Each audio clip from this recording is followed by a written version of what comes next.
Hi everyone. I've been in risk for 14 years, and I started my kind of career in Australia, which was convenient because it turned out Australian School of Thought won and became the kind of the global benchmark. I was the first ever graduate intake in risk management, which again was fun because the university, I studied at one of the biggest universities in Australia, the university cancelled that course because they didn't feel risk management was a profession. Which is funny because I'm a risk management professional from the very beginning. Luckily, I have a second degree in statistics. Otherwise, I probably would have been would have been stuffed. But anyway, I worked in consulting a lot.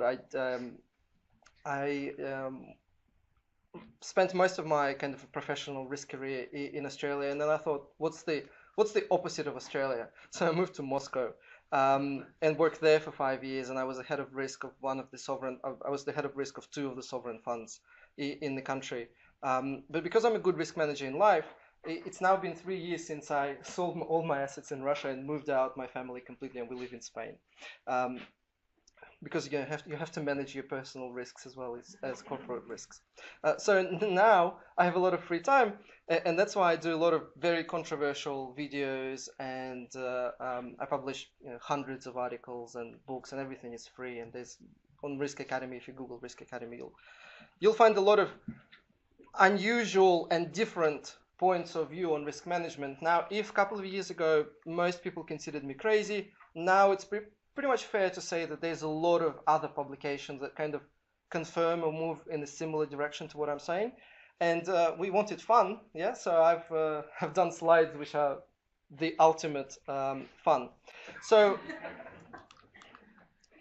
I wanted to before I give you like the 10th step on how you actually integrate risk management into strategic planning, which is, by the way, quite difficult and mathematical. But before I do that, I wanted just to very briefly, I mean, I only have like 40 minutes, but I wanted very briefly to give you some of the things to think about going forward. And the one thing I'm noticing globally in risk space, there's now that thinking or consensus, maybe not consensus yet, but there's a lot of outspoken people who are suggesting that maybe risk management or enterprise-wide risk management, maybe it's not a one thing, maybe there are two risk managements. And naively, for many years, I thought that if you do one if you do just risk management good in general, then everybody will be satisfied. But the reality is the stakeholders want completely different things. And there's basically, I think that's the direction the world is taking. There's risk management one for the external world. That's what external auditors, internal auditors, state auditors, prosecution office, banks, insurance companies, credit rating agencies, and anybody else you can think of. That's what the external world wants to see. And there's the risk management too, which is what the decision makers within the company want to see. And while it's not really, I mean, I've done this kind of matrix analogy. It's not really a matrix analogy. You can't really choose one or the other. But what you do have to make as risk professionals, what you do have to make a very conscious decision how much time you're going to allocate to one or the other. Because basically you can't really do well both things. It's just too time consuming. And what I have discovered is that majority of the people in the world are spending too much time on risk management one, which is your kind of this facade, fashionable thing. To satisfy an internal auditor, it will probably take me 15 minutes to come up with the risk registers, heat maps, risk reports, framework policy, risk appetite statements, and literally anything else you can think of.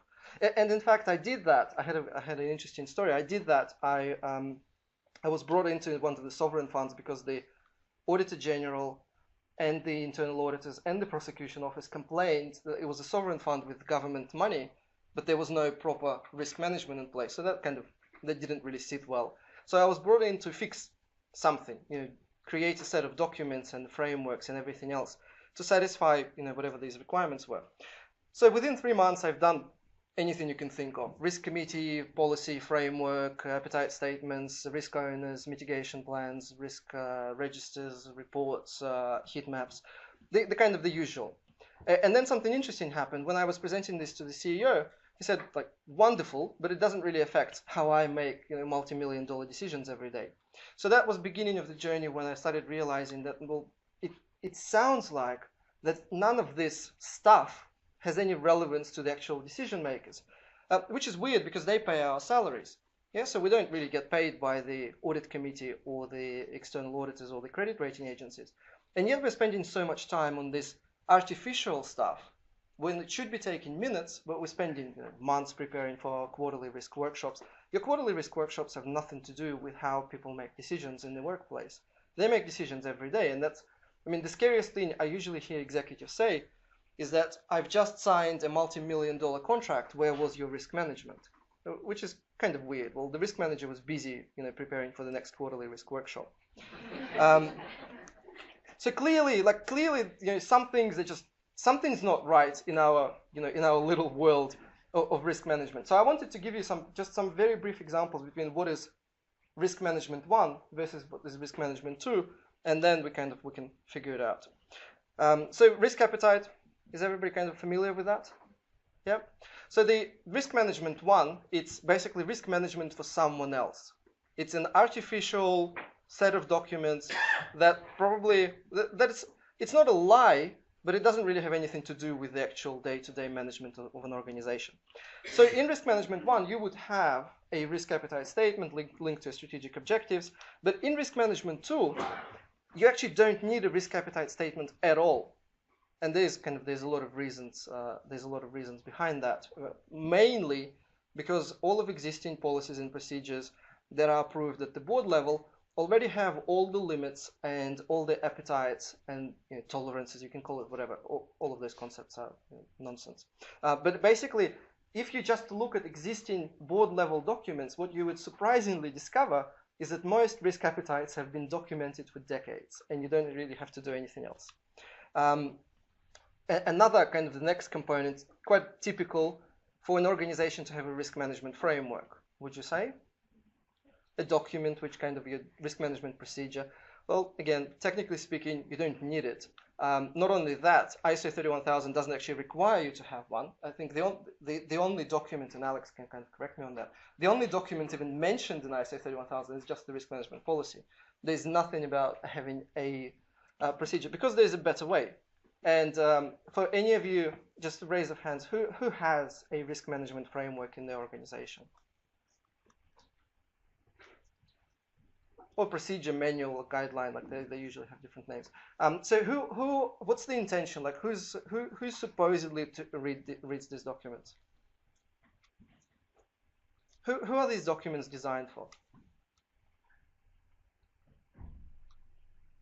By the way, this is not the most difficult question. A number of stakeholders, I would say. Yeah. Board, yeah. The management of the group. Yeah. Theoretically, yeah. Depends on, because some parts you actually publish in the annual report. Yeah, of course. I mean, I would guess in your framework it actually says this document is intended for everyone in the organization, which is again pretty straightforward. Who's actually reading those documents? Who do you think? Like, who are the two people who actually read this document? Writing them. The risk manager who wrote it, and internal and external auditors, because they'll look at it once a year.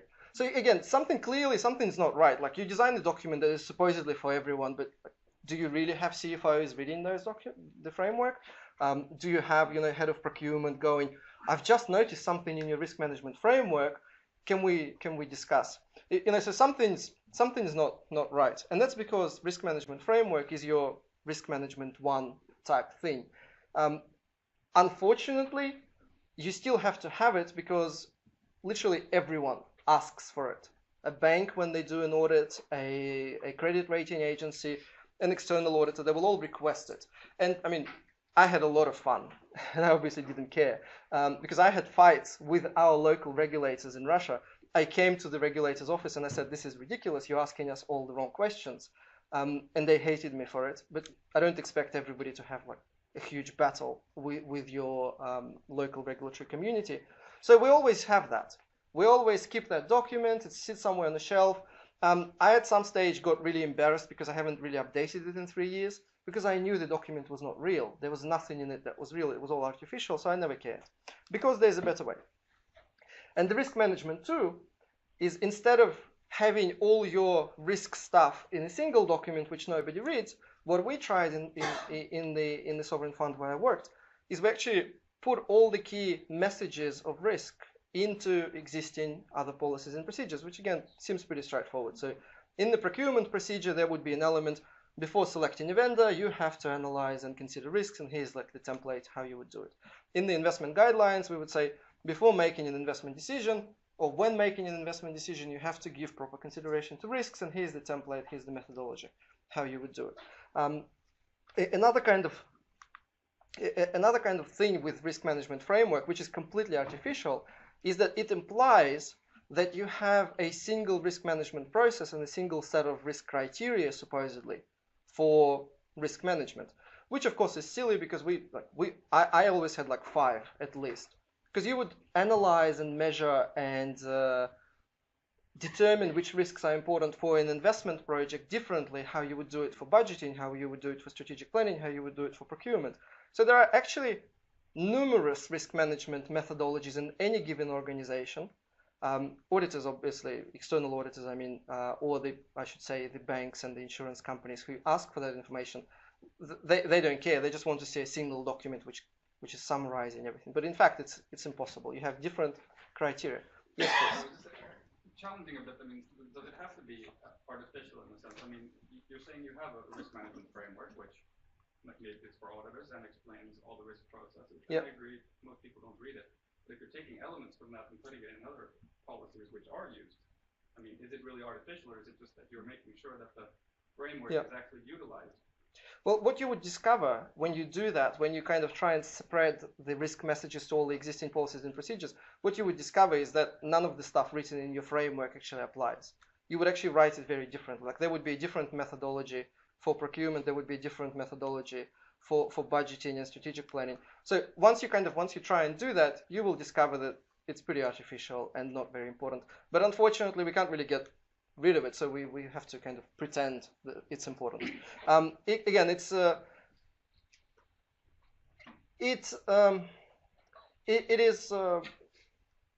It would be nice if we just had to do risk management once and everybody was satisfied. But in reality, the two stakeholder groups, the management within the company and the external stakeholders outside, they want completely different things. They want such different things is that when we showed our proper risk modeling to the Ministry of Finance, they said, no, it's too complicated. Give us the heat map back. Like we want our green, red, and amber. But we said we did 10,000 scenarios, and we can show you when the cash flow liquidity gaps will be and how much money the company is going to lose. I said too much. So we have to pretend a little bit. So risk management 1 is doing your your quarterly or your risk updates, your risk register updates on whatever basis, usually linked to your your normal budgeting cycle. Again, nice, doesn't really help drive the actual decision making because the decisions first, they're very different, but they also happen all the time. So one of the key takeaways from the update of the ISO 31000 is that it's really pushing, even though it was always there. Since we've been working with ISO 31000 from 2004, when it was first the Australian standard 4360, nothing really has changed fundamentally. But the messages that were in between the lines in the 2009 version, now they're blindly obvious. So there are like 14 pages in the new standards, and I think 17 times the word integration is mentioned. So more than once in every page, literally in every single paragraph. So this integration that has a huge implication because the modern day risk management approach is the opposite of integrated. Having a risk workshop and just getting many people involved, that's not integration.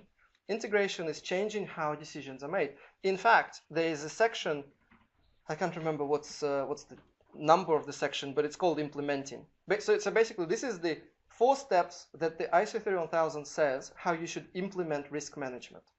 It says, identify how, when, and where the decisions are made within the organization, change the way decisions are made to make sure risk analysis is integrated into the actual decision-making process, and give people tools and techniques and teach them and make sure it all continues to work. So this is how you implement risk management. There's nothing about writing a policy or framework or doing risk assessments on a quarterly basis. the way you integrate risk management is you change how decisions are made within the company, and I'll show you an example on how you actually integrate it into strategic planning. And as I was saying, what you kind of discover is that decisions are very different in nature, in time frame, in data intensity, in complexity of tools, and one single consolidated risk management process or approach or methodology doesn't really work that well. So you end up usually having 5 or 6 or 7 different risk managements, which is again great because it was always implied in the 2009 version of ISO 31000, but now it's explicit. It actually says in the section process, it actually says there may or will be multiple instances of risk management process, which is kind of weird because I represented Russia on the update, and we've been pushing big time to not even call it a process because it kind of implies that it's a standalone process, and in the diagram even it looks like a standalone process, which is literally the opposite of what it really is. And the other kind of risk management 1 versus risk management 2 comparison is that we are quite familiar with the kind of typical qualitative tools, the likelihood type, times consequences. By the way, quick question to all of you.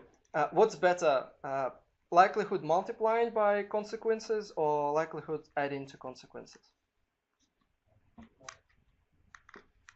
Any other versions?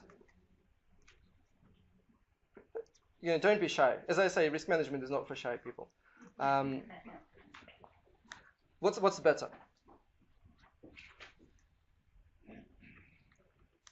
I'll tell you the answer in a second. Let me ask you another question. What's better, a 3x3 risk matrix or a 5x5 risk matrix? Depends on you use. It actually doesn't depend. I use 4x4. Okay. Yeah? Okay, excellent. 4x4? All right, so let me rephrase. What's better, 3x3, 4x4, or 5x5? That was my 4x4. Sorry, where did the answer? Because it matters. Of course, and I hope you will, by the end of my speech today, you will kind of understand that. Multiplying or adding likelihood and consequences doesn't matter because both methods are completely irrelevant, not mathematical, and a waste of time. 3x3, 4x4, 5x5 doesn't matter because qualitative risk assessments have nothing to do with reality. There's so much research to suggest that it's not just a waste of time, it's actually dangerous.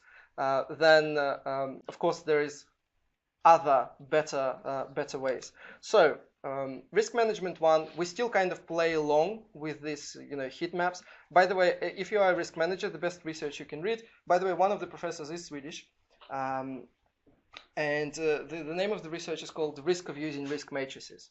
I think as a practicing risk manager, you must read this study.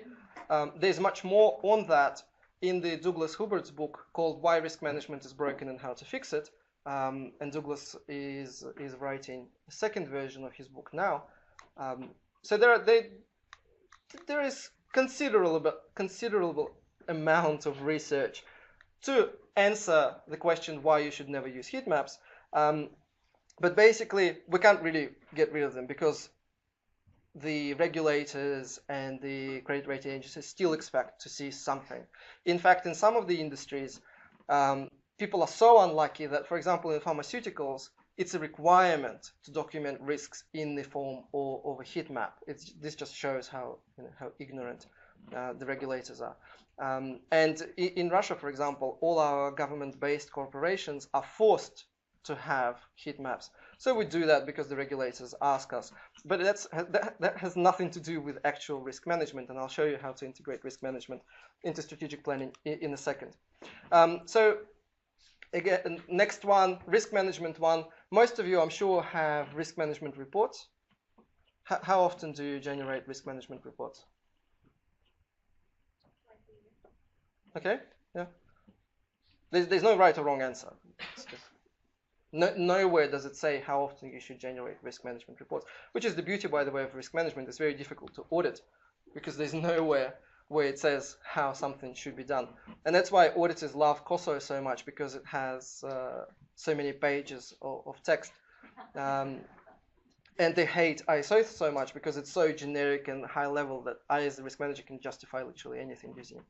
But anyway, risk management 1, having risk reports, but there is a much better way, is of course integrating risk information into existing performance reports. So more mature organizations, they don't have risk reports. For example, I never had risk reports. We just take existing performance reports that CEOs and CFOs prepare, and we change how information is presented. So for example, we had a portfolio of 95 companies, and we always said we had 95 companies. Well, we started saying we have 95 companies, out of which 60 I considered high risk and 30 I considered medium risk or something like that. Or we said this is our cash flow forecast for the next 3 years, and in year 2019 there is a probability of having a cash deficit, and this is how much with a 95% confidence interval that cash deficit may be. So the kind of risk management too is changing how performance is reported within the organization, rather than having a separate risk report. And now I wanted to very quickly show you how you would integrate risk management into strategic planning. So just a quick question. Yes, go on. If I may. Please. This is very much in line with the topic of integrated reporting. It's quite fashionable that you want to have, for instance, a lot of sustainability concerns put into the financial reports. And I interpret you as you want also to put into risk management. And we did. Yeah. Do you see any danger of stuffing too much stuff into the report that you actually are obfuscating rather than clarifying by doing that? I'm yet to see an example where it was overdone. I have actually seen quite a few examples where board members said, we feel weird because you're presenting to us performance report and you're saying everything fine, and then the following day or the following week, risk managers is presenting their risk report and saying, but the risk level is significantly increasing. And they're saying, this is weird, like surely you can report it side by side, so we can say we're making more money, but we're also absorbing more risk. So I'm yet to see examples of overdoing it. I'm sure anything can be ruined by overdoing it, but I think we don't do it enough yet. We're at the stage where we're kind of just thinking. And by the way, I do a lot of research in cognitive biases, so I expect at least 30% of you in your mind, your mind is spinning. You're finding excuses why what I'm saying doesn't apply to your country or your company. Or it's one of the most common one is it's too theoretical. Well, all of the things I've discussed has been done by a number of organizations, and they've been doing it for like 5-6 years. So none of this is new. This is how risk management works in more mature organizations. So strategic planning, and before we go into that, any kind of quick questions? When you talk about your 3x3, 5x5 matrix, yes. You mean qualitative in the sense that just low, medium, high, because we use a matrix, but it's quantitative. Those numbers represent amounts of probabilities. Yeah, it's not real though. They represent categories of probabilities and numbers. All of this is artificial. It's not real. You don't actually do a proper quantification to determine which bucket it falls into. Yeah. I presume, but we'll. No, that's what we'll see. Real problem-based point estimation instead of understanding multiple realities in the future. Exactly, and this is how I'm going to describe you how you actually integrate risk management into strategic planning. Basically, life is complex and unpredictable. Any attempt of making single-point estimates and basing your decisions on single-point estimates is silly. For example, if I were to ask you, what is going to be the weather in Gothenburg next year, same day? What would you? Probably the same. Yeah. Raining. No, seriously, like how would you answer? Similar? I don't think it matters. The question is if it's, what would be the impact to your business if it was raining versus if it was This is not a business question. This is me asking you a general day-to-day life question. What's the weather going to be like in Gothenburg next week, same day? I don't know. There's an 85% chance it'll rain. Yeah. Okay. You don't know? Probably the same. What else? If we were talking about degrees, like how many degrees do you think it will be? Would you seriously say that though? Because I'm trying to make a point is that when we talk about uncertainty in life, nobody is silly enough to actually make forecasts about unforeseeable long-term future and say single point estimates. Yeah? Because you will say similar to now plus minus 5 degrees. Like I think we're clever enough to realize that uncertainty has a huge impact. Yet this is the opposite of how business plans. Is this rain? Thanks, Sarah. You ruined it for us. So anyway, you see, in life we don't make just brush statements about the future, but in business we do. We say, we will make 100 million revenue next year, which of course is silly. That's not how life works. Unless you have a budget adjustment on the 31st of December, when you have 100%, you update your budget and you meet it 100% all the time. You are guaranteed to not have 100 million because it will be something similar. It may be different by a lot. It may be different by a little. So life is unpredictable, and risk management has all the tools to help us deal with that. Any other quick questions before I give you an example of how you integrate it into strategic planning? Yes, please. Maybe just to be on the same page. Strategic planning, maybe you can define what you mean with it. Sure. Well, for us, it was creating a 2020 strategic document, like a business 2020 business plan that the government required all sovereign funds to have. So for us, that was strategic planning. It actually doesn't, like the actual algorithm of integration is pretty much similar for most business processes. Any other quick questions? All right. What does strategic plan look like? And what are the documents that usually combine into a strategic plan? What is it? It's a Word document with some text, but what else?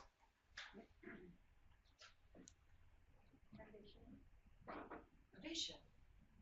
Yeah, well, it's in the text bit. So there's a lot of fluff, but what else? And where do they come from? Budget and charts. Yeah, and where do they come from? Where does all the would you agree that there are numbers in the strategic plan? There are some forecasts, some graphs, some projections, some targets, and where do they come from? Yeah, baseline and some predictions. Yeah, and what's the file where all of these predictions and forecasts are? There's an Excel file. Yeah. So this is, it's not as funny as it sounds. Step number 1, find the Excel file.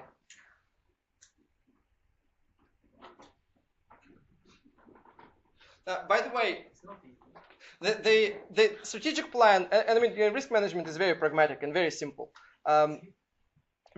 Strategic plan is literally a Word document and an Excel that supports that Word document where all the numbers come from. So the Word document is really easy to find, but there's also an Excel file. So step number 1 in any risk management integration is find that Excel file, because risk management happens in Excel. It doesn't happen in Word, it doesn't happen in workshops, it doesn't happen in discussions. Risk management, risk analysis, I should say, happens in Excel. So finding that Excel is actually an exciting task. It took me 2 years to convince the CFO to give me open, uninterrupted access to that file because it has all the secrets. It is by far the most sensitive document in the organization. It has all the assumptions, it has all the projections, it has a lot of scary information. And unless your CFO comes from like some sort of consulting background, the file is probably going to be a mess. And he will be embarrassed or just angry about sharing it. So finding that Excel is step number 1. Now, what does that Excel look like? Has anyone seen it?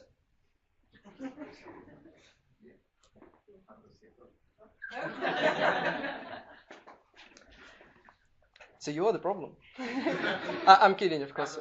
Yeah, exactly. So it's much easier if you already know where the document is. What does the strategic business plan, that Excel looks like? What are the components of that Excel file? I mean, it's a balance sheet and yeah, profit and loss and so balance sheet,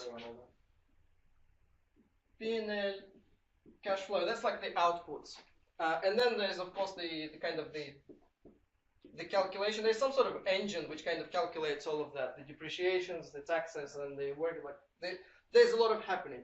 But then the most important part from risk management point of view is that there are a lot of assumptions.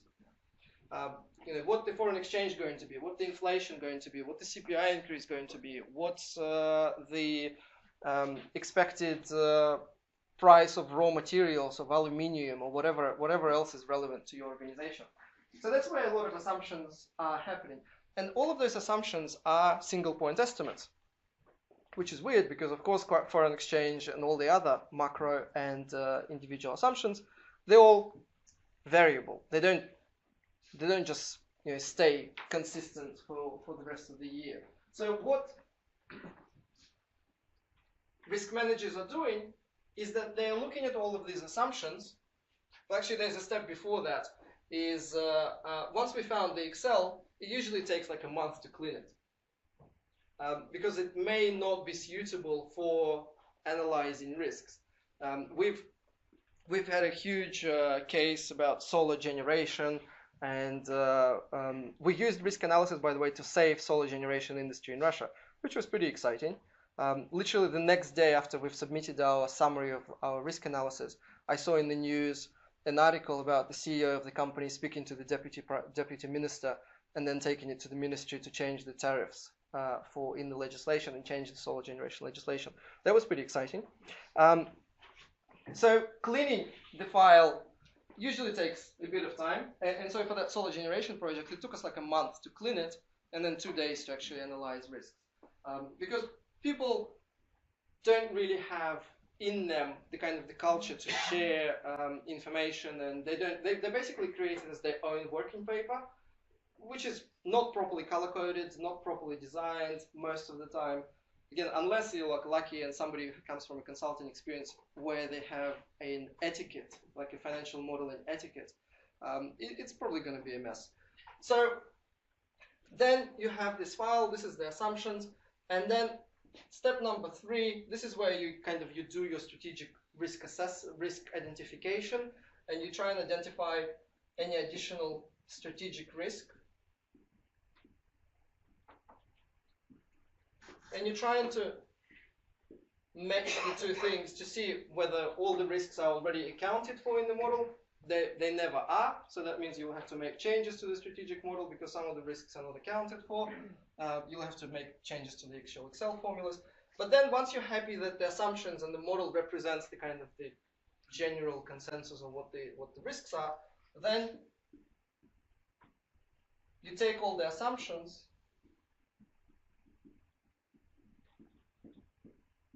and you replace single point estimates with potential distributions. So you basically give them ranges and you say, well, foreign exchange, what's the current foreign exchange to euro for krona? What's the exchange? What's the exchange rate right now? For what currency? Euro. 10.45-ish. 10.45? Yeah. Okay. Yeah.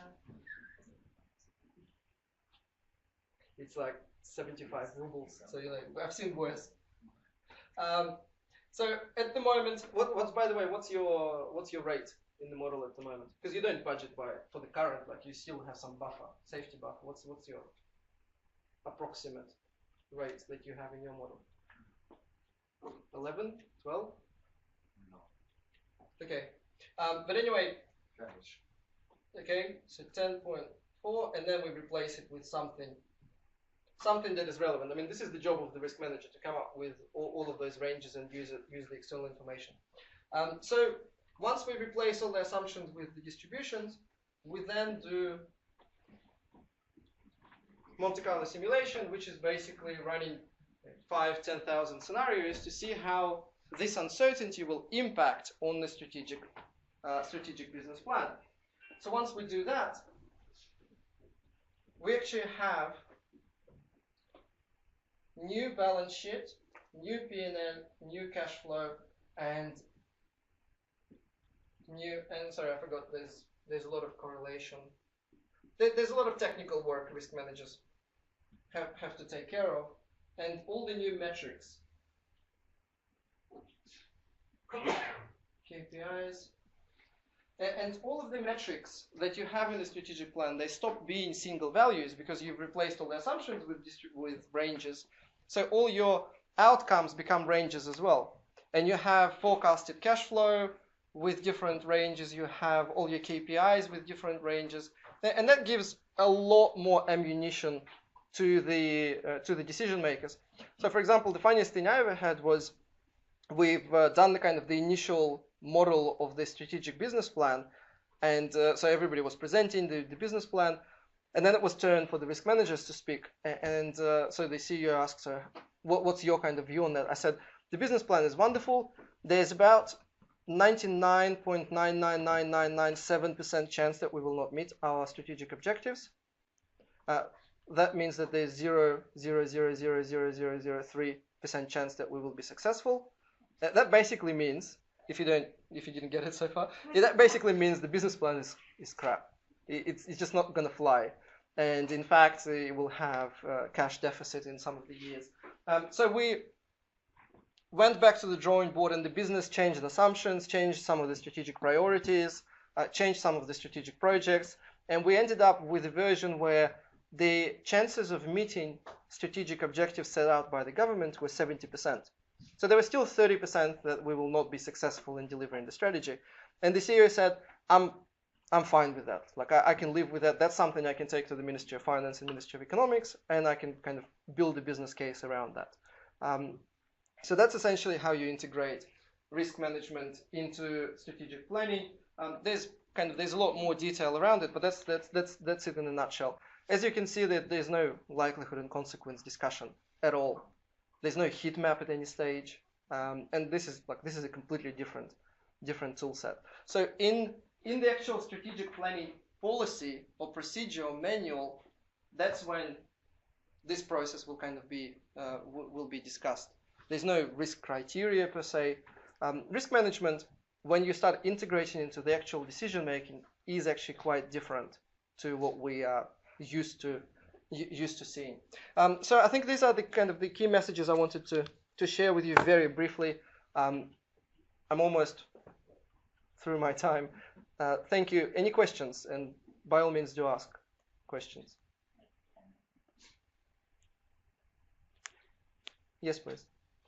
This works fine for currency, and this works fine for factor prices, where you have tradable commodities and so forth. But my experience is that many times executives are more worried about things like political risk. Yep.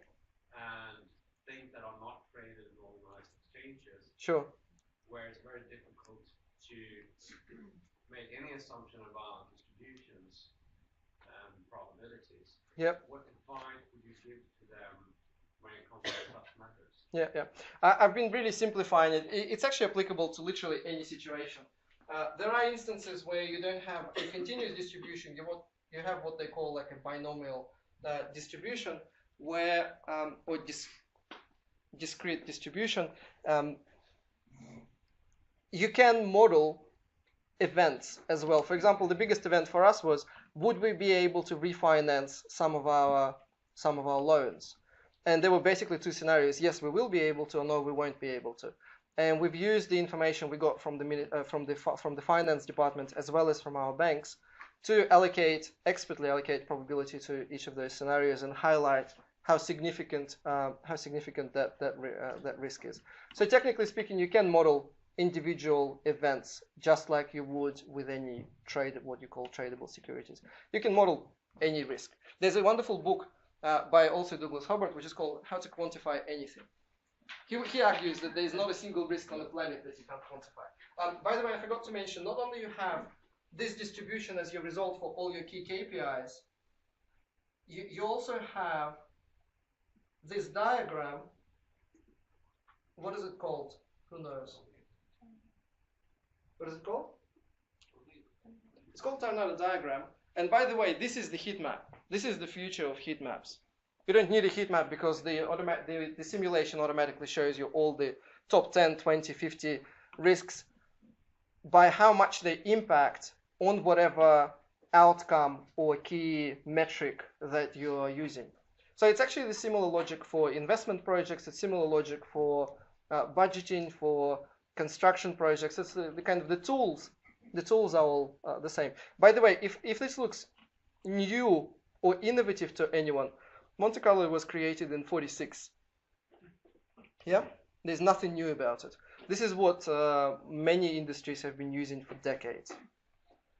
In fact, there's literally nothing new in risk management. I mean, we're kind of waiting for the artificial intelligence to kick in and do something amazing. IBM created Watson, and they give you access to their artificial intelligence engine for a small fee. And some friends of mine tried to plug in a lot of risk data into that artificial intelligence engine, but it didn't produce anything that wouldn't be obvious to a normal human anyway. So at the moment, artificial intelligence is not that amazing, but it will. For example, we already, in both English and Russian, we use artificial intelligence and chatbots to assess maturity. Like you can talk to your phone and answer 15 questions, and the computer will tell you how mature is risk management within your organization. By the way, also free. So we kind of that's the next evolution of risk management, but this stuff has been around for decades. There's nothing new with it. Any other questions? Yes, please. Now we're talking about financial risk, but what about quick technical changes to controversy? They used bulbs lights for 100 years, and all of a sudden it's gone, and we use LCD lights instead. Yeah. Well, and you do. The reason this simulation and this engine, this tool has been created is because when they were developing a nuclear bomb, they couldn't test how the bomb will explode, so they had to simulate. And they used highly complex big computers with little huge disks in a big hangar. Well, now my tablet has enough computing power to model 10,000 scenarios in like a couple of hours, or maybe a couple of minutes, depending on how complex is your model. So this is what they've used in non-financial to begin with. Now, this is what they used to save Chilean miners. If you remember, many years ago, they had like 30 people stuck on the ground for about a month, and they couldn't save them because they didn't know where to dig. Well, they've actually used Monte Carlo simulation to test different scenarios where they've modeled basically the soil substance, and they've tried to use different scenarios. Now, which is, by the way, a funny story. I had a new CFO in the company, and he wasn't convinced about using proper risk modeling tools. He was happy with his pessimistic, optimistic, realistic scenarios, which is, by the way, quite fun, because the pessimistic scenario that a CFO usually has, I'm sure you're different, but my CFO, the pessimistic scenario that my CFO had was, I think, like twice as high as the optimistic scenario risk managers have. So this is just how big the disconnect is between using proper risk tools and not using proper risk tools. So yes, it's used in geo research by oil and gas. It's used by engineers in building new products, engines. It's heavily used by our engine makers in Russia. So the application of this tool is way beyond financial. It's basically trying to model anything. Just a question there, as you said, the risk manager tend to be twice as negative as the CFO, who is by default not the most positive person in the company. Yeah. If you relate him to the marketing department, for example, yes, they're quite biased. Sure. But by the end of the day, you have to take a decision on what way to go. You do? That is in many cases, I mean, you're taking a lot of information. Yep. Then you have to take a decision and go for it. No, absolutely. That's not, in many cases, that's very much not data-driven, that decision. It may be. It may be not. Yeah. Well, what I have discovered is that when the risk manager brings a lot of ammunition to the table and the decision makers have that information, then they kind of go ahead. They may ignore that information that the risk manager brings. They may use it. It's a completely different story. I can Because comment that, but I mean, we have the situation that we obviously have, as you said, we are producing these different scenarios, like that it's a base scenario and positive and pessimistic. And what we did was we actually through the models we assigned likelihood based on it, showing that actually the likelihood that we would reach even the pessimistic was quite high. So it actually made the strategy for the marketing department there to redo their scenarios to be more realistic. So yes, it did have an impact on it. From taking in our models that we try to be as objective as possible. Yeah. But I mean, not saying ours are right, but at least we yes.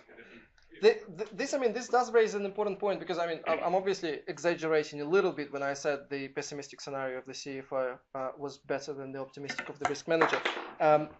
It does often turns out that way, but mainly because the current kind of basic scenario analysis doesn't take all or even some of the risks into account. It's very, very high level. What this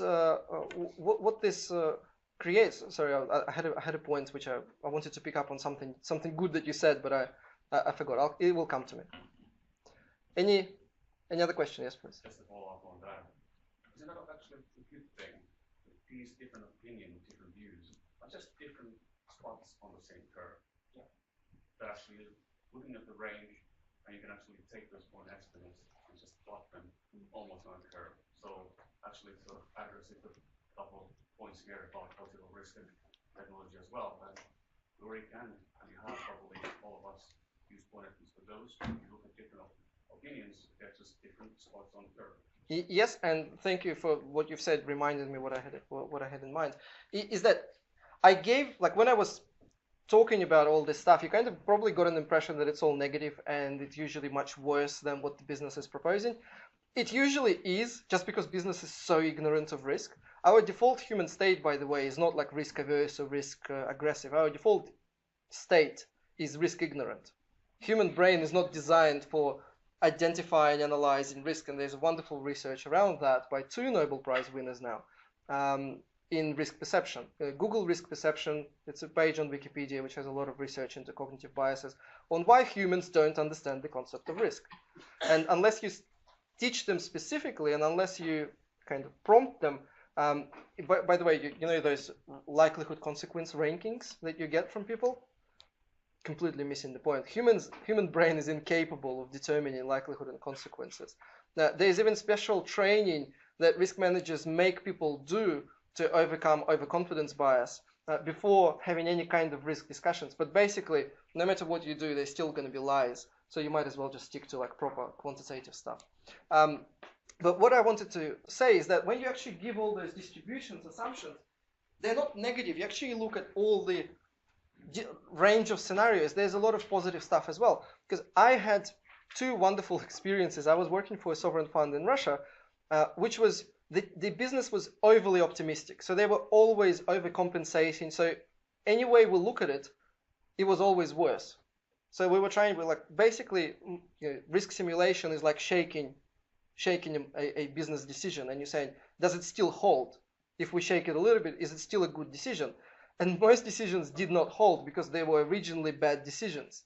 And that was kind of discouraging, because literally any budget we looked at, it always ended up the same. It was always much worse than what the business was promising. But when I went to a sovereign fund in the Middle East, it was a new company. They had a very different mentality. There wasn't really that kind of hiding and sinister motive.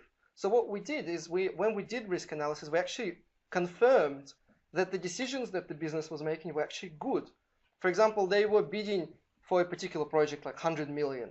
And we would do our simulations and we would say that the price falls somewhere in the range between 80 and 120. So they were paying 100 million, which seemed like a fair price. They could have paid less, they could have paid more. So in some instances, when we applied risk modeling, I actually highlighted that this was a good decision. This was opportunity taken by the business.